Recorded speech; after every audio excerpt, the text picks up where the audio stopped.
दोस्तों हाल ही में मैंने मुंजा फिल्म देखा है जिसे आदित्य सरपोदार डायरेक्ट करे हैं और ये फिल्म मैडॉक सुपरनैचुरल यूनिवर्स का एक हिस्सा है। जिन्हें नहीं पता उन्हें मैं बता दूं कि मैडॉक सुपरनैचुरल यूनिवर्स में इससे पहले 3 फिल्में आई हैं विच आर स्त्री, रूही और भेड़िया। यहाँ मैं रेटिंग्स वगैरह की बात नहीं करूंगा क्योंकि फिल्म एकदम नई है और हर एक वेबसाइट पे रेटिंग्स काफी फ्लक्चुएट हो रही हैं। अब आज की वीडियो में मैं पहले इस फिल्म की एक स्पॉइलर फ्री रिव्यू दे दूंगा ताकि जिन्हें फिल्म थिएटर जाके देखनी है वो इस रिव्यू को सुन के डिसीजन बना सके। और उसके बाद ही अपन फिल्म की कहानी को देन पोस्ट क्रेडिट सीन और कुछ लोर्स पे भी बातें करेंगे। So now with that said let's roll the intro.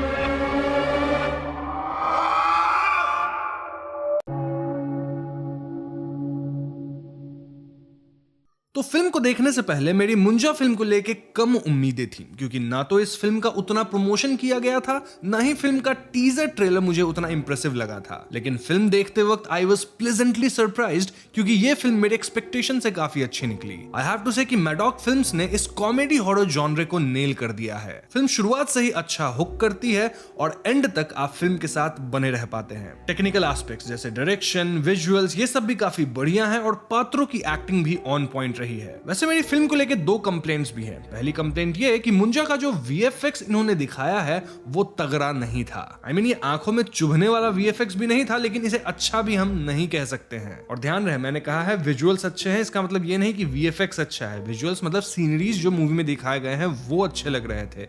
VFX जो मुंजा का किया गया है उसे मैं अप्रिशिएट नहीं कर पाऊंगा। नाउ दूसरी कंप्लेंट ये है कि कहने को तो ये फिल्म मैडॉक सुपरनैचुरल यूनिवर्स का एक हिस्सा है, लेकिन हर फिल्म की तरह कनेक्शन के नाम पे हमें बस एक पोस्ट क्रेडिट सीन दिखाया जाता है। अब तक इस यूनिवर्स की चारों फिल्म की कहानियां आपस में मिल ही नहीं पाई हैं, जो कि मेरे हिसाब से अब तक हो जानी चाहिए थी। ओवरऑल मुंजा एक ऐसी फिल्म है जिसे आप थिएटर में देख लोगे तो भी नहीं पछताओगे, नहीं देखोगे तो भी कुछ बड़ा मिस नहीं करोगे। तो हाँ, टाइम है, पैसा है तो जाके देख लो थिएटर में, वरना छोड़ भी सकते हो। तो यहीं पे स्पॉइलर फ्री रिव्यू खत्म होता है और अब हम फिल्म की कहानी को थोड़ा जानेंगे। तो हाँ, एक स्पॉइलर अलर्ट। तो कहानी की शुरुआत 1952 में होती है जब कोंकण गांव में गोटिया नाम का एक बच्चा होता है जिसको मुन्नी नाम की लड़की बहुत पसंद थी। अब मुन्नी उससे 7 साल बड़ी थी और मुन्नी की शादी भी एक जगह फिक्स हो गई थी। अब मुन्नी की जिससे शादी फिक्स हुई थी, गोटिया उसको जहर देके मारने की कोशिश किया था, लेकिन फॉर्चुनेटली वो बच गया। ऐसे में गोटिया की माँ उसे छड़ी से मार के डांटती है कि तेरी शादी मुन्नी से नहीं हो सकती, लेकिन गोटिया मान ही नहीं रहा था। ऐसे में गोटिया को पकड़ के उसका मुंडन कर दिया जाता है। वहीं उसके सामने ही मुन्नी की शादी भी दूसरे इंसान से होती है। अब यहाँ मैं क्लियर कर दूं कि गोटिया का उपनयन या जनेऊ हुआ था, जो कि मुंडन से अलग होता है। इसे हम थ्रेड सेरेमनी भी कहते हैं। वैसे कई जगह इस सेरेमनी को मुंडन कह के ही रेफर किया जाता है। तो हाँ, इस वीडियो के थ्रू आउट भी मैं मुंडन ही बोलूंगा, लेकिन आप समझ जाना मैं उपनयन की बात कर रहा हूँ। खैर, मुन्नी की शादी हो जाने के बाद भी गोटिया नहीं मानता और वो अपनी बहन के साथ चतुकवाड़ी जाने लगता है। चतुकवाड़ी इस गांव के पास ही एक ऐसी जगह थी जहां जाने से सभी लोग डरते थे, लेकिन गोटिया अपनी बहन को मना कर अपने साथ वहां लेके जाता है। क्यों? क्योंकि गोटिया वहां एक पेड़ के पास काला जादू करके मुन्नी को अपना बनाने के फिराक में था।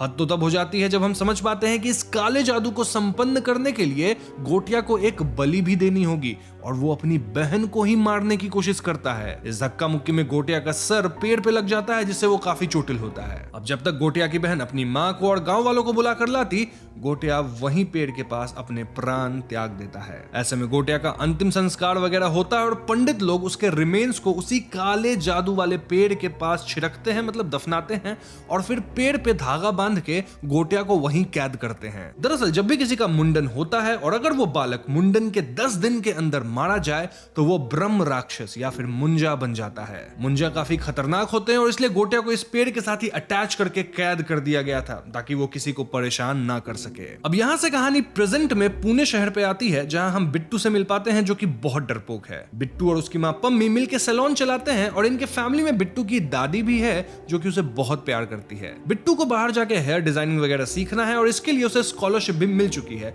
लेकिन बिट्टू की माँ पम्मी उसे बाहर भेजना ही नहीं चाहती। अब बिट्टू के पिता इस दुनिया में नहीं है, लेकिन कोई बिट्टू को बताता ही नहीं कि उसके पिता कैसे मारे गए थे। बिट्टू का एक दोस्त भी है जो कि खुद को स्पीलबर्ग बुलाता है और वो वीडियो एडिटिंग, ब्रांड के लिए कैमरा से शूटिंग वगैरह और ऐसे ही क्रिएटिव काम करता है। नाउ बिट्टू की एक चाइल्डहुड फ्रेंड भी है जिसका नाम बेला है, जिससे बिट्टू को प्यार है, लेकिन बेला बिट्टू को गंदा वाला फ्रेंड जोन कर चुकी है और बिट्टू के अंदर इतनी हिम्मत नहीं है कि वो बेला को बोल सके कि वो उससे प्यार करता है। इनफैक्ट देखा जाए तो बेला का एक फॉरेनर बॉयफ्रेंड भी है जिसका नाम है कुबा। बेला जस्ट ने अपना जुम्बा क्लास ओपन करी है जिसका नाम वो कुबेला रखी है। क्यों? क्योंकि कुबा प्लस बेला इक्वल्स टू कुबेला। कुबा तो बेला को प्रपोज करके एंगेजमेंट रिंग भी पहना दिया है दोस्तों। नाउ बिट्टू को अक्सर अजीब नाइटमेयर्स आते हैं जहां वो उसी पेड़ को देख पाता है जिसपे गोट्या और वी कैन से मुंजा कैद है। खैर आगे हम जान पाते हैं कि बिट्टू एक्चुअली उसी गांव से बिलोंग करता है जिसे हमने ओपनिंग सीन में देखा था, लेकिन पम्मी उसे लेकर गांव नहीं जाती क्योंकि लास्ट टाइम जब ये लोग गांव गए थे तब कुछ हादसा हुआ था जिसमें बिट्टू के पिता मारे गए थे। मोरओवर पम्मी की बिट्टू के पिता के भाई से बिल्कुल नहीं बनती, लेकिन इस बार बिट्टू, पम्मी और दादी जी को गांव जाना ही पड़ता है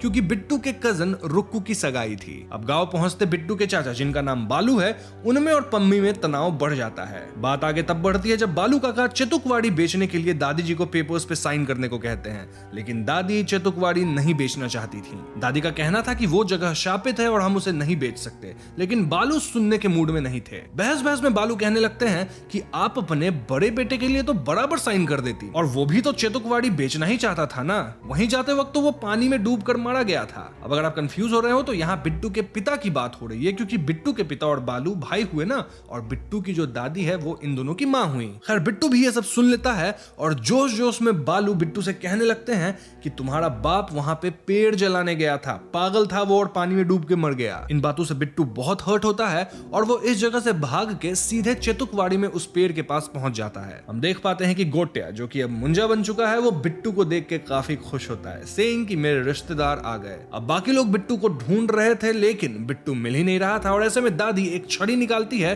और सीधा चेतुकवाड़ी में उस पेड़ के पास पहुंचती है। यहाँ हम जान पाते हैं कि दादी जी असल में गोट्या की ही बहन है जिसे गोट्या मारने की कोशिश किया था। जी हाँ दोस्तों, दादी यहाँ अपनी माँ वाली स्टिक लेके मुंजा को डराने आई थी ताकि मुंजा बिट्टू को छोड़ दे, जिसे फिलहाल वो पेड़ के जड़ों से लपेट के पकड़े हुए था। अब ये छड़ी क्योंकि गोट्या की माँ इस्तेमाल करती थी तो कहीं ना कहीं गोट्या जो कि अब मुंजा बन चुका है उसे इस छड़ी से डर तो लगता था। दादी यहाँ छड़ी से पेड़ पे मार के मुंजा को डरा के बिट्टू को छुड़ा लेती हैं, लेकिन बिट्टू के निकलने से पहले मुंजा अपने पंजे का निशान बिट्टू के पीठ पे छोड़ देता है। अब दादी और बिट्टू चेतुकवाड़ी से बाहर आते हैं और इन्हें लगता है कि इनका मुंजा से पीछा छूट गया है, लेकिन दोस्तों मुंजा अब आजाद हो चुका था और वो यहाँ दादी की गर्दन मोड़ के उन्हें मार गिराता है। ये सब देख बिट्टू बेहोश हो जाता है और जब उसकी आंख अस्पताल में खुलती है तो उसे रियलाइज होता है कि उसकी दादी वाकई में अब नहीं रही। बालू काका तो बिट्टू पे ही अपनी माँ की मौत का ब्लेम डालते हैं, साथ ही वो कहते हैं कि इस मौत की वजह से मेरी बेटी की जो सगाई थी वो भी पोस्टपोन हो गई। अब इतना ब्लेम तो कोई सुन नहीं पाता और ऐसे में बिट्टू और उसकी माँ पम्मी वापस पुणे की ओर निकल जाते हैं। अब बस में बिट्टू रियलाइज करता है कि मुंजा उसके साथ आ गया था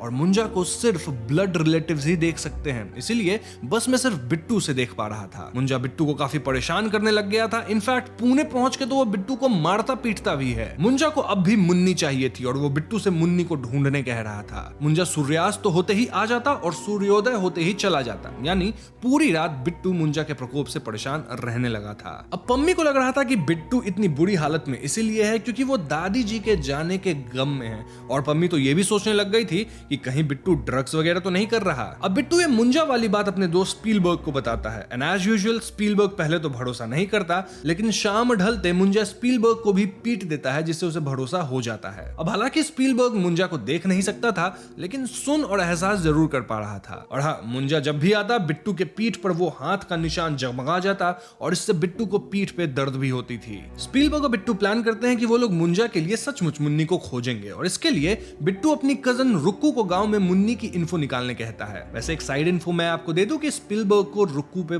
बड़ा वाला क्रश है। खैर रुक्कू यहाँ गांव में जुगाड़ करके मुन्नी की एक पुरानी फोटो भेजती है और मुन्नी की शक्ल हूबहू बेला और उसकी माँ जैसी थी। दिस मेंट कि बेला की जो ग्रैनी है वही मुन्नी है और ऐसे में बिट्टू और स्पीलबर्ग उस रात मुंजा को मुन्नी तक पहुंचाते हैं। अब मुंजा देखता है कि मुन्नी तो बहुत बूढ़ी हो चुकी है और ऐसे में मुंजा कहता है कि अब उसे शादी करनी है, लेकिन मुन्नी से नहीं बेला से। जी हाँ दोस्तों, ये सुन के स्पीलबर्ग और बिट्टू की हालत खराब हो जाती है और यहीं पे इंटरवल होता है। ना इंटरवल के बाद हम स्पीलबर्ग और बिट्टू को दिन के वक्त किसी एल्विस करीम प्रभाकर नामक पादरी के पास जाते देखते हैं जो कि सुपरनैचुरल में एक्सपर्ट था। प्रभाकर की हरकतों को देख के क्लियर था कि वो ढोंगी इंसान है, लेकिन जब प्रभाकर बिट्टू के पीठ पे पंजे का निशान देखता है वो सीधा मुंजा चिल्लाता है। दिस प्रूव्ड कि प्रभाकर भले फ्रॉड हो लेकिन उसे मुंजा के बारे में काफी कुछ पता है। इनफैक्ट प्रभाकर कहता है कि इससे पहले वो 4 मुंजा के ठिकाने आने लगा चुका है। प्रभाकर बताता है कि जब कोई बालक अपने मुंडन के 10 दिन के अंदर मर जाए तो वो ब्रह्म राक्षस और वीकेंड से मुंजा बन जाता है। मुंजा सिर्फ अपने खून के रिश्तेदारों को ही दिखता है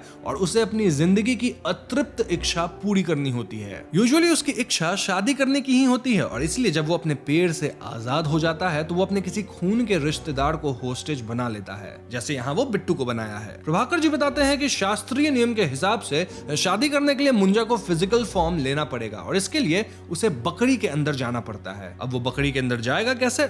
मुंजा के किसी ब्लड रिलेटिव के खून से बकरी के ऊपर एक खास निशान बनाना होगा जिससे मुंजा बकरी में चला जाएगा। वो बकरी के बॉडी में जाके लड़की से शादी करेगा, देन लड़की की बलि देगा ताकि लड़की और मुंजा दोनों भूत बन के हमेशा साथ रहें। अब मुंजा को रोकने का टेक्निक ये है कि जब वो बकरी के अंदर जाएगा ना, तब शादी करने से पहले बकरी को ही मार डालो जिससे मुंजा भी खत्म हो जाएगा। हालांकि मुंजा ये बात किसी को बताता नहीं, लेकिन प्रभाकर जी को सब पता था, वो सारे राज खोल दिए थे। अब ये सुनते बिट्टू और स्पीलबर्ग प्लान करते हैं कि कैसे वो लोग बेला को लेके गांव जाएं और इसके लिए वो बेला के पास जाते हैं। उससे कहते हैं कि हम एक गांव में शूट करेंगे फॉर योर जुम्बा क्लास और ये सुनते बेला मान जाती है। तो बेला, पम्मी, बेला की जुम्बा वाली कुछ मॉडल्स, प्रभाकर जी, स्पीलबर्ग और बिट्टू गांव पहुंचते हैं। यहाँ गांव में ये लोग बालू काका के घर पे ही रहने वाले थे। कैसे?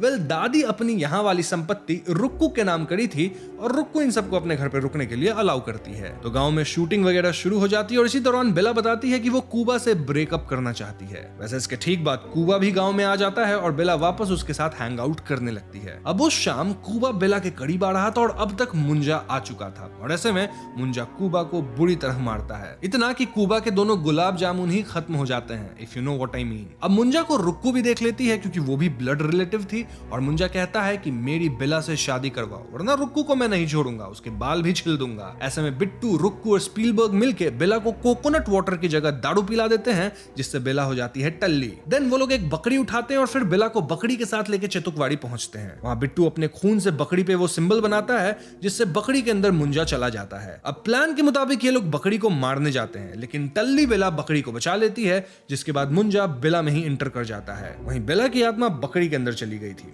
फिर क्या था, पोजेस्ड बेला यहाँ सब पे हमला कर देती है और सभी बकरी लेके किसी तरह चितुकवाड़ी से निकलते हैं। रास्ते में इन्हें बालू काका और एक रिश्तेदार मिल जाता है जिनका ये बकरी एक्चुअल में था और बालू काका एंड हिज फ्रेंड इनसे बकरी छीन लेते हैं। ऐसे में ये लोग पम्मी को उकसाते हैं ताकि पम्मी जाके बालू काका से बकरी वापस ले आए क्योंकि बकरी के अंदर बेला की आत्मा थी। अब इस पॉइंट पे जो पोजेस्ड बेला थी वो भी गांव आ चुकी थी और वो सब पे हमला कर देती है। तभी आता है प्रभाकर जो कि जादुई नमक के घेरे में बेला को कैद करता है। Now the new plan was कि ये लोग बकरी को लेके आएंगे और बेला की आत्मा वापस उसके शरीर में ट्रांसफर करेंगे by making the same symbol. तो अब जब मम्मी बालू काका के पास बकरी लेने जाती है तो बालू का कहना था कि वो तो बकरी पका के खा गया। ऐसे में प्रभाकर कहता है कि फिर बेला की आत्मा बालू के अंदर है तो बालू को पकड़ो और इसके ऊपर खून से सिंबल बनाओ। सब लोग बालू के ऊपर खून से सिंबल बनाते हैं। वहीं पैरेलल में पोजेस्ड बेला रुक्कू को बेवकूफ बना के नमक के घेरे से निकल जाती है। अब यहाँ एक और ट्विस्ट तब आता है जब स्पीलबर्ग बेला वाली बकरी को ढूंढ लेता है। जी हाँ दोस्तों, बालू दूसरी बकरी को खाया था और ऐसे में एक मोमेंट आता है जब बालू दिन बकरी रूपी बेला और बेला रूपी मुंजा एक ही जगह पे थे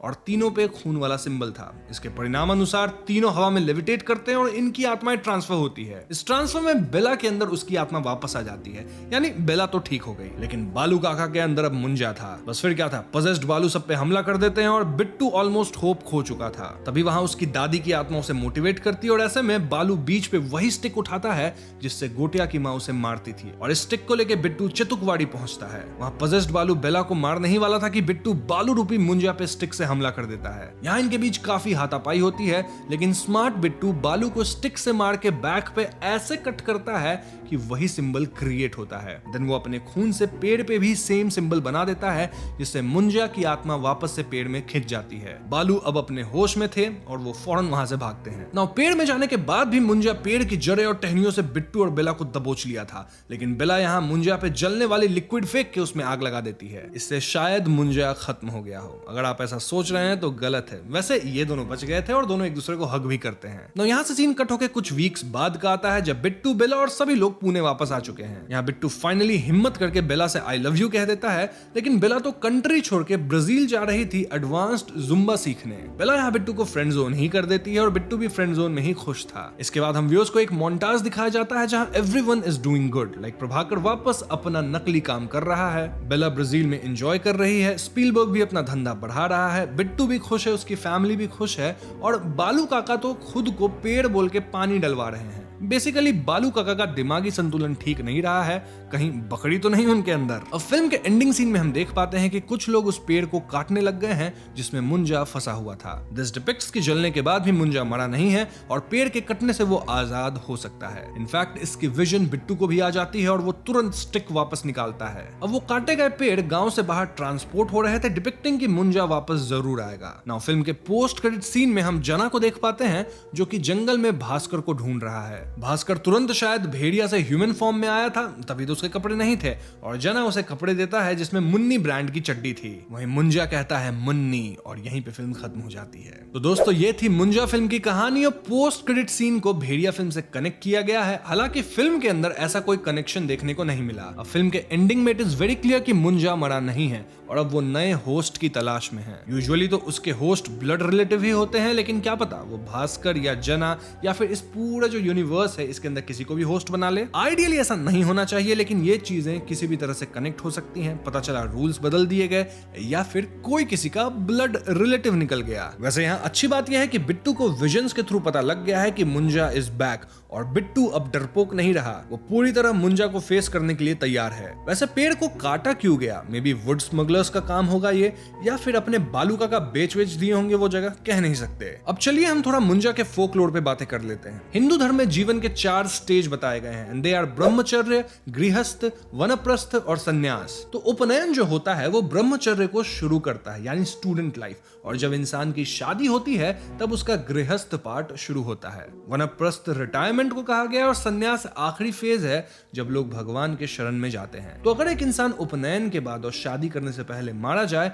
तो वो मुंजा बन जाता है, और मुंजा कुएं के पास या फिर पीपल के पेड़ पे रहते हैं। ये नटखटी होते हैं और इन्हें शादी करनी होती है। हालांकि फिल्म में क्लॉज को थोड़ा चेंज किया गया, जहां उपनयन के 10 दिन के अंदर अगर बालक मारा जाए तो मुंजा बनता है। देन फिल्म में उसे पेड़ से बांधा गया और फिल्म के एक सीन में मुंजा द्वारा पजेस्ड बालू कुएं में भी गिरा था। मतलब चेंजेस करे गए हैं यहाँ, लेकिन रेफरेंसेस एकदम सही लिए गए हैं अकॉर्डिंग टू द फोकलोर्स। अब पीपल का पेड़ काफी कार्बन डाइऑक्साइड छोड़ता है एट नाइट, और इसलिए लोग रात को पीपल के पेड़ के पास जाने से मना करते हैं। इसी मना करने को शायद दूसरे तरीके से समझाने के लिए लोग मुंजा और भूत प्रेत की कहानी बनाते हैं जो कि पीपल के पेड़ पे अक्सर पाए जाएंगे। गांव में तो आपने भी कहानी ये सुनी रखी होगी कि कोई इंसान पीपल के पेड़ के पास से गया था एंड देन उसे भूत पकड़ लिया या फिर वो भूत को देखा। तो हाँ, होपफुली अब आप रेफरेंसेस भी समझ पा रहे होंगे। वैसे अगर इन दंत कथाओं पे आपको एक सेपरेट वीडियो चाहिए तो मैं लेकर जरूर आऊंगा। ऐसे भी मैं इंडिया के कई स्टेट्स के डिफरेंट क्रीचर्स पे वीडियो ऑलरेडी लेकर आता रहता हूं, लेकिन इन चीजों पे भी लेकर आऊंगा स्पेसिफिकली। बस कमेंट्स में आप मुझे बता देना। तो बस आज की वीडियो में इतना ही। वीडियो पसंद आई हो तो लाइक और शेयर करें, साथ ही चैनल पे नए हैं तो हमें सब्सक्राइब भी कीजिएगा, क्योंकि हम अपने चैनल पे ऐसे वीडियोस लाते रहते हैं। पीस।